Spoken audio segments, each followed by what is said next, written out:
दिया तो पानी पिलाने वाले से कहा, मैं तुझे कुछ इनाम देना चाहता हूँ। पानी पिलाने वाले ने कहा, जो आपकी मर्जी हो वो दे दीजिए, जो आपकी मर्जी हो वो दे दीजिए। उस अल्लाह वाले ने कहा, अपना हाथ बढ़ाइए। उस पानी पिलाने वाले ने अपना हाथ बढ़ाया तो उस अल्लाह वाले ने उसकी हथेली पर एक गिनती लिख दिया, एक बना दिया और वो चला गया। चले जाने के बाद में अब हाल ये हुआ कि गैब से रोजाना उसको 1 रुपया मिलने लगा। उस पानी पिलाने वाले को 1 रुपया। ये उस दौर की बात है जब 1 रुपया की अहमियत थी, और ना तो आज 10 रुपया अगर किसी को दो तो जल्दी लेने को तैयार नहीं, 1 रुपया तो भीख मांगने वाला भी लेने को तैयार नहीं होता है। चुनांचे 1 रुपया उससे रोज मिलने लगा। 2-3 दिन गुजरा था, फिर एक अल्लाह वाला आया, उसको पानी पिलाया, वो भी खुश हुआ। उसने कहा, मैं तुम्हें कुछ इनाम दे दूं?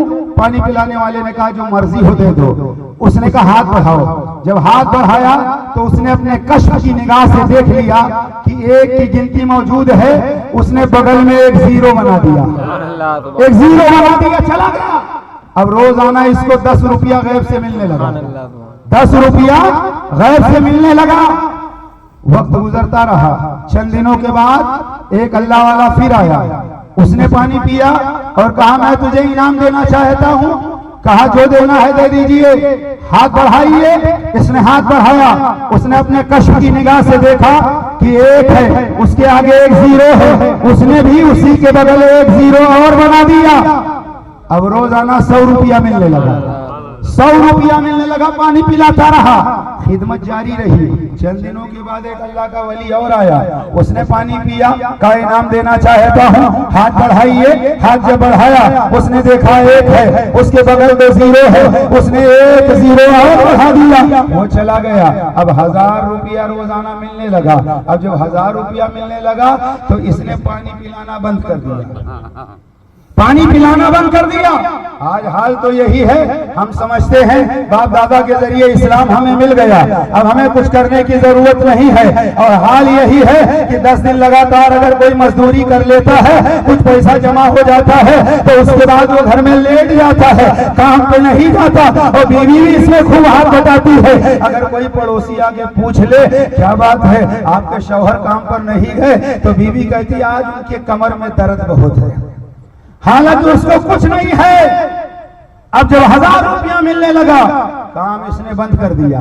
घर में ठाट से 1000 रुपये डेली मिल रहे हैं, अब क्या जरूरत है काम करने की, पानी पिलाने की। वही पहले वाला अल्लाह का नेक बंदा गुजर हुआ, देखा डोल मौजूद, रस्सी मौजूद, पानी पिलाने वाला कोई नहीं।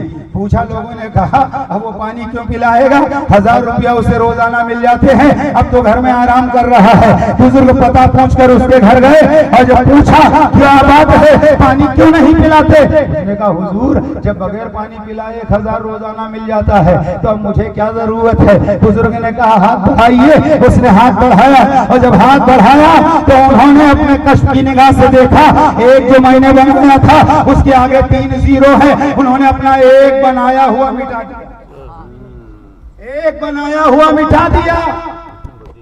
अब 1000 क्या, 100 क्या, 10 क्या, मुझे उसे कुछ नहीं मिल रहा है। मैं समझाना यह चाहता हूं कि 1 था तो 1 के बाद 1 0, 2 0, 3 0 बढ़ते गए और मकाम बढ़ता गया। मगर जब 1 मिटा दिया तो 0 से कोई फायदा मिलने वाला नहीं। बिला शुबह नमाज बहुत बड़ी इबादत है, हज बहुत बड़ी इबादत है, रोजा बहुत बड़ी इबादत है, ज़कात बहुत बड़ी इबादत है, मगर ईमान सबसे बड़ी दौलत है। अगर ईमान नहीं है तो नमाज, रोजा, हज और ज़कात से कोई फायदा मिलने वाला नहीं। नमाज अच्छी, रोजा अच्छा, हज अच्छा, ज़कात अच्छी, मगर मैं बावजूद इसके मुसलमान हो नहीं सकता जब तक मर मिटूं ना। ख्वाजा बता की अज़मत पर कसम अल्लाह की, कामिल मेरा ईमान हो नहीं सकता।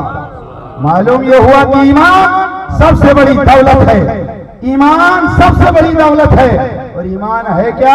आला हजरत सरकार फरमाते हैं, अल्लाह की सरताबा कदम शान है ये, इंसान नहीं इंसान, वो इंसान है ये। कुरान तो ईमान बताता है इन्हें, और ईमान ये कहता है मेरी जान है।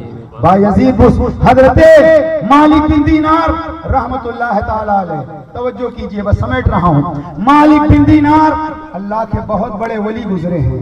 आप हज के लिए तशरीफ ले गए, आपने देखा लाखों लोगों का मजमा है, आपने देखा कोई तवाफ कर रहा है, कोई हजर अस्वद का बोसा ले रहा है, कोई मकाम इब्राहिम पर नमाज अदा कर रहा है। ये आपने जब मंजर देखा, रब का शुक्र अदा किया, हे मेरे मालिक तूने इस्लाम को कितनी तेजी के साथ गलबा अता फरमा दिया।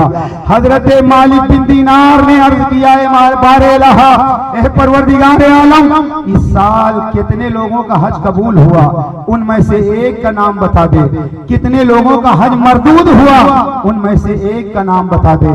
मालिक बिन दीनार जब बिस्तर पर गए, आंख बंद हुई, उन्होंने ख्वाब देखा और उन्हें ख्वाब में बताया गया कि साल जिसका हज कबूल किया गया उसका नाम बताया गया, और जिसका हज कबूल नहीं हुआ उसका नाम बताया गया। उसका नाम मोहम्मद बिन हारून बलखी, जिसका हज पे मार दिया गया, इस साल उसका हज कबूल नहीं हुआ। मोहम्मद बिन हारून बलखी, बलख का रहने वाला। मालिक बिन दीनार बेदार हुए। बेदार होने के बाद उन हुज्जाजे किराम के पास तशरीफ ले गए, जो बलख के हुज्जाजे किराम अपने अपने खेमे लगाकर अरकान में मुब्तला थे और अपना वक्त वहां पर गुजार रहे थे। मालिक बिन दीनार ने जाकर पूछा, ए लोगों, तुम में से मोहम्मद बिन हारून बलखी कौन है? मैं उसके बारे में जानना चाहता। बलख के हुज्जाजे किराम ने कहा, तुम इब्ने हारून के बारे में जानना चाहते हो? अरे वो तो बड़ा मुत्तकी आदमी है, बड़ा परहेजगार आदमी है। 40 साल हो गया, हर साल पैदल चलकर हज के लिए आता है और 40 साल से मुतवातिर वो रोजे पर रोजा रख रहा है। 40 साल से उसकी एक वक्त की नमाज कज़ा नहीं हुई है। जब उसके औसाफ, उसका तकवा मालिक बिन दीनार ने सुना तो दिल में ख्याल पैदा हुआ, इतना मुत्तकी, इतना परहेजगार, आखिर उसका हज मुंह पे मार क्यों दिया गया? उसका हज रद्द क्यों कर दिया गया? मालिक बिन दीनार ने पूछा, इब्ने हारून मिलेगा कहाँ? लोगों ने कहा वो तो खेमे में भी नहीं रहता, वो खुले आसमान के नीचे इबादत करता है ताकि खलल वाक़या ना होने पाए। मालिक बिन दीनार तशरीफ ले गए, देखा एक पहाड़ के कुर्ब में वो इब्ने हारून खड़ा है, एक हाथ कटा हुआ है, दूसरा हाथ उठा हुआ है दुआ के लिए, पैरों में जंजीर डली हुई है और वो दुआ मांग रहा है, हे मालिक मेरी खताओं को बख्श दे, हे परवरदिगार मेरे गुनाहों को माफ फरमा दे, ए बारे इलाहा मेरे जराइम को बख्श दे। मालिक बिन दीनार ने करीब जाकर जब देखा तो उसने दुआ करना बंद कर दिया, आंसुओं को पोंछ लिया। मालिक बिन दीनार को देखकर कहने लगा, हे मालिक बिन दीनार, ख्वाब की बुनियाद पर मेरे पास आए हो, अल्लाह की तरफ से कोई पैगाम लेकर मेरे पास आए हो? क्या यही पैगाम लेकर आए हो कि ऐ इब्ने हारून तेरा हज तेरे मुंह पे मार दिया गया? मालिक बिन दीनार कहते हैं, मुझे हैरत हुई, मेरे ख्वाब का मजमून बयान कर रहा है, इतना मुत्तकी, आखिर इब्ने हारून बता। मालिक बिन दीनार फरमाते हैं, अल्लाह करीम है, अल्लाह गफूर रहीम है, तेरा हज तेरे मुंह पे क्यों मार दिया गया? क्या वजह है? उसने कहा है, मालिक बिन दीनार मेरी दास्तान बड़ी अजीब है, मेरी दास्तान बड़ी दिलसोज है। मालिक बिन दीनार ने कहा, बता तो सही।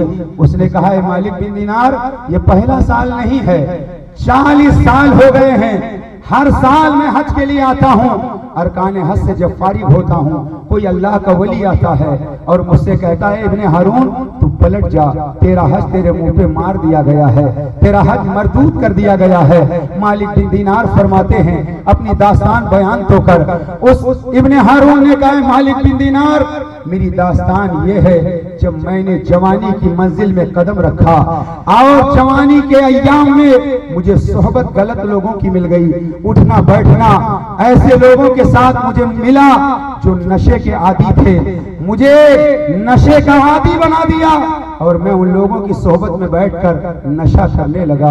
कि मालिक बिन दीनार, एक दिन मैं शराब पीकर नशे में धुत होकर अपने घर की तरफ आया और रात के वक्त जब घर पहुंचा तो मेरी माँ ने मुझे कहा, बदबख्त तुझे शर्म नहीं आती, ये रमजान मुबारक के महीने की पहली रात है और तू शराब पी करके आया है, मुंह गंदा करके आया है।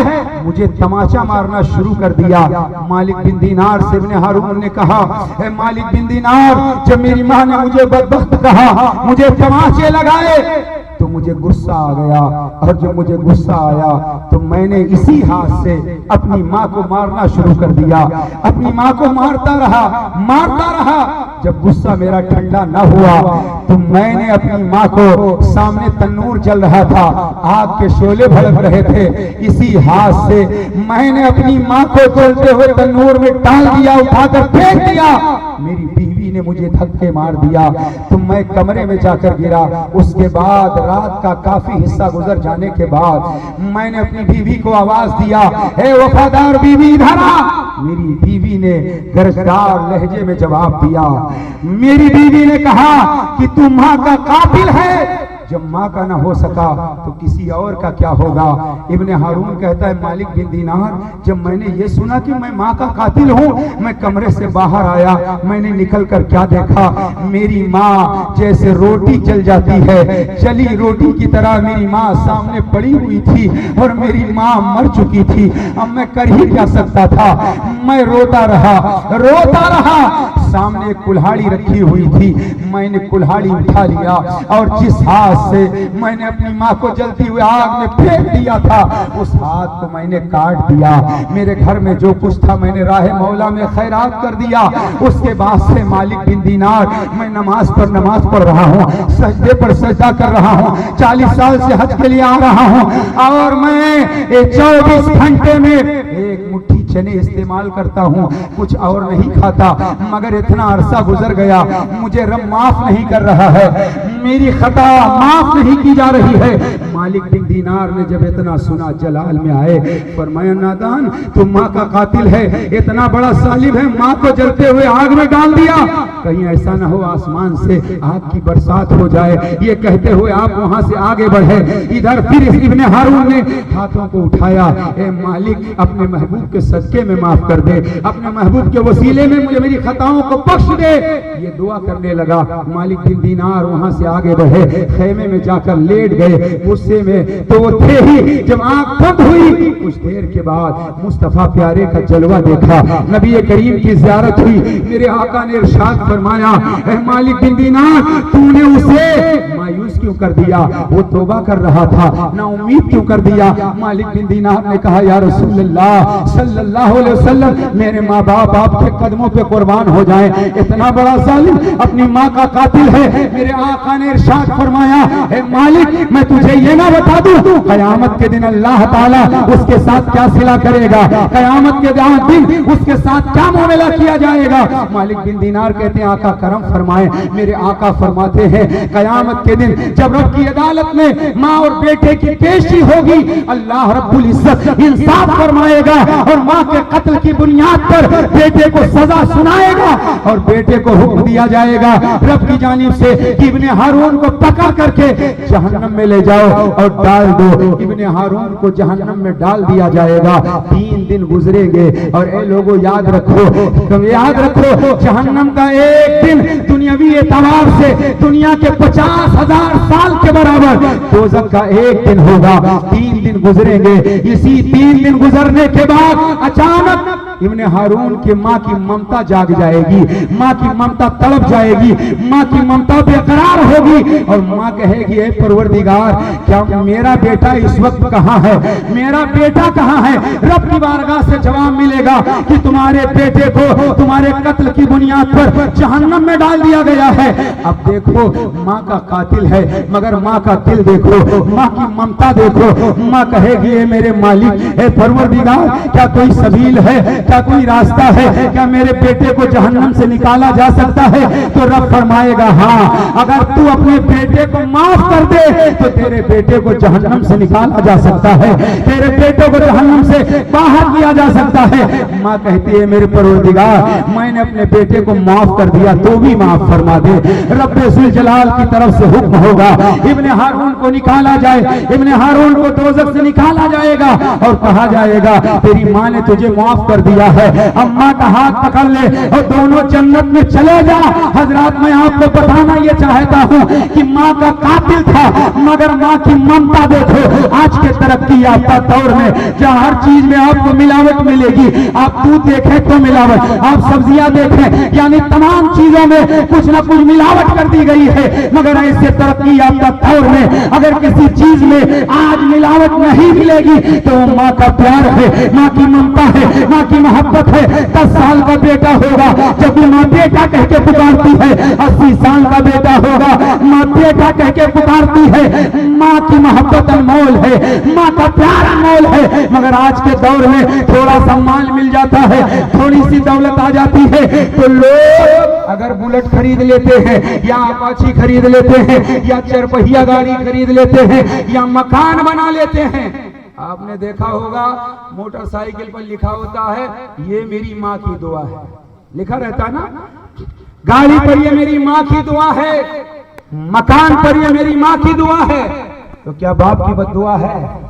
माँ की दुआ है तो क्या बाप सौतेला है? माँ की दुआ है तो बाप किधर चला गया? माँ का हक और माँ की अजमत बहुत बुलंद है।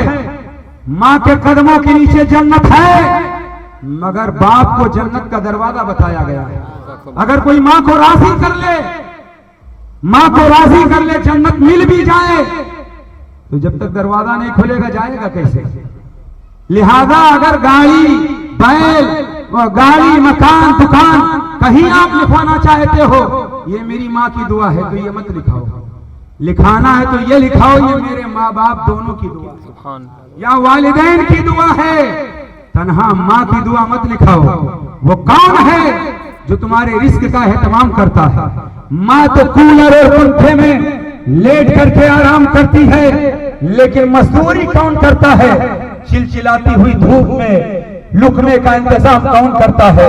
उंगली पकड़ करके चलना कौन सिखाता है?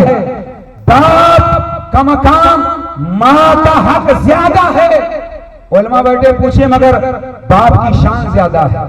माँ का हक ज्यादा है, बाप की शान ज्यादा है। आओ भारत में रहते हो ना, गरीब नवाज सरकार के वालिद की बारगाह में चलो। सैयद ख्वाजा गयासुद्दीन रहमतुल्लाह ताला अलैह। कौन है सैयद ख्वाजा गयासुद्दीन? अताए रसूल के वालिद माजिद। जब मस्जिद में मुअज्जिन अज़ान पढ़ता हय्या अलस सलाह, हय्या अलल फलाह, आओ कामयाबी की तरफ, आओ नमाज के लिए, आओ फलाह बहबूदी के लिए। सुनो, ख्वाजा गयासुद्दीन गरीब नवाज के वालिद माजिद अजान सुनते वजू फरमाते और वजू के बाद मस्जिद ना जाते, सीधे माँ की खिदमत में आते और माँ की खिदमत में आने के बाद कहते ए मेरी माँ मुझसे राजी हो, मेरी माँ मुझसे खुश हो। माँ कहती मेरे लाल मैं तुमसे खुश हूं। किसी ने सैयद गयासुद्दीन से पूछ लिया, अजान सुनकर लोग मस्जिद आते हैं, आप वजू करने के बाद माँ की खिदमत में जाते हैं? तो सैयद ख्वाजा गयासुद्दीन ने जवाब दिया, ए लोगों, माँ की खिदमत में मैं पहले जाता हूँ, नमाज के लिए बाद में जाता हूँ। वजह यह है कि कोई ये गारंटी नहीं दे सकता कि मैंने जो नमाज पढ़ी है रब की बारगाह में मकबूल है। कोई गारंटी नहीं दे सकता। और माँ बाप को नाराज करके जिंदगी भर कोई नमाज पढ़ता रहे, जिंदगी भर हज करता रहे, जिंदगी भर अमाल सालिहा करता रहे, माँ बाप को नाराज करके वह इबादत पर इबादत करता रहे, सब उसके मुंह पे मार दिया जाएगा। ख्वाजा गयासुद्दीन फरमाते हैं, अरे मैं पहले अपनी माँ की खुशनुदी हासिल करता हूँ, उसके बाद नमाज पढ़ता हूँ ताकि मेरी नमाज मकबूल हो जाए, मेरी इबादत मकबूल हो जाए। पहले मैं माँ की रज़ा हासिल करता हूँ, उसके बाद मैं इबादत करता हूँ। इसी वजह से ख्वाजा गयासुद्दीन रहमतुल्लाह अलैह ने ये तरीका बता दिया, ऐ लोगों, कहीं जाना चाहते हो पहले माँ की बारगाह में आओ, स्कूल जाना चाहते हो पहले माँ की खिदमत में आओ, सफर में जाना चाहते हो माँ की खिदमत में आओ। क्योंकि माँ बाप जब तक राजी नहीं होंगे, अल्लाह रसूल की रजा माँ बाप की रजा में है। अगर माँ बाप रूठ गए, नाराज हो गए तो फिर क्या बनेगा? फिर क्या बनेगा? माँ बाप की रजा जरूरी है। हो सकता है कोई कहे कि हमने उलमा से तो ज्यादातर माँ की फजीलत, माँ की अजमत सुना है। तो उलमा बैठे पूछिए, कुरान पाक में तकरीबन 15 मकामात पर अल्लाह ताला ने वालिदैन के हुकूक का तज़किरा फरमाया है। मगर मैं जो जुमला दे रहा हूं दिल की तख्ती पर नोट करो, उलमाए किराम की मौजूदगी में बोल रहा हूं। अरे कुरान के अंदर अल्लाह ने माँ की कसम कहीं याद नहीं फरमाई है। कुरान में अल्लाह ने अगर कसम याद फरमाई है तो ववालिदिन वमा वलद, अल्लाह ने वालिद की कसम याद फरमाई है और बेटे की कसम याद फरमाई है। ववालिदिन वमा वलद, मुझे कसम है वालिद की और कसम है मौलूद की। बाप का मकाम अपनी जगह पर, माँ का मकाम अपनी जगह पर। बाप की रजा भी जरूरी है, माँ की रजा भी जरूरी है। मेरे आका सल्लल्लाहु अलैहि वसल्लम की बारगाह में पूछा गया, माँ हक़्क़ुल वालिदैन, या रसूल अल्लाह वालिदैन का हक क्या है? मेरे आका ने फरमाया, हुमा जन्नतु का व नारु का, माँ बाप तेरी दोज़ख है, माँ बाप तेरी जन्नत है। क्या मतलब? माँ बाप को राजी करोगे जन्नत मिलेगी, माँ बाप की खिदमत करोगे जन्नत मिलेगी, माँ बाप की फरमाबरदारी करोगे जन्नत मिलेगी, माँ बाप को नाराज करोगे, माँ बाप की नाफरमानी करोगे दोज़ख में जाओगे, जहन्नम में जाओगे। लिहाजा माँ बाप अगर मौजूद हैं उनकी खिदमत कर लो, और दुनिया से रुखसत हो गए हैं तो उनके लिए ईसाले सवाब करते रहो, कुछ न कुछ आप ईसाले सवाब करते रहो। और आज बस एक बड़ा बात बड़ी तल्ख आपके सामने पेश कर दूं। आज हम ये समझते हैं मदरसे से हम बच्चों को ला करके कुरान खानी करवा लेंगे, 40वां करवा लेंगे, तीजा करवा लेंगे, अच्छी बात है। मदरसे के बच्चों को बुलवाइए, पढ़वाइए, मगर जब मदरसे के बच्चे आकर पढ़ रहे होते हैं उस वक्त आप क्या कर रहे होते हैं? कहीं पोहा की तैयारी, कहीं जलेबी की तैयारी। जरा सोचो, उस दिन भी आपको तौफीक नहीं होती कि एक पारा बैठ करके अपने वालिदैन के लिए हम तिलावत कर लें। उस दिन भी हमें तौफीक नहीं होती। कब तक ही हम काम करते रहेंगे? एक सैयद साहब जिनका नाम सैयद शमशाद, 2010 में मुंबई में तकरीर करने के लिए गया गोंडी, तो सैयद शमशाद साहब ने मुझे एक वाकया सुनाया था, मैं आपके गोश गुजार करता हूँ। उन्होंने कहा एक सेठ साहब की माँ का इंतकाल हुआ और वो सेठ साहब बहुत मालदार, मुंबई के रहने वाले, बहुत मालदार। तो उन्होंने एक ऐसे शख्स का चुनाव किया जो टीप टाप से बहुत तामझाम था और उससे कहा कि हमारे माँ की कब्र पे 40 दिन पढ़ देना। उसने कहा ठीक है, 40 दिन के लिए पढ़ने के लिए बिठा दिया, मगर वो खाना पूरी करता रहा, कुछ नहीं पढ़ता था। एक दिन सेठ साहब ने कहा चलो पता लगाएं, मालूम करें कि वो पढ़ रहा है या नहीं। एक साहब को साथ में लेकर गए तो उसने देखा सेठ साहब आ रहे हैं, आज धर्म खुल जाएगा। जब देखा साथ में गाड़ी टोपी वाले भी हैं, कहा अब तो मैं पकड़ा जाऊंगा। किताब उसने खोला और उंगली चला रहा, क्या करूं कुछ औते नहीं, क्या करूं कुछ औते नहीं, क्या करूं कुछ औते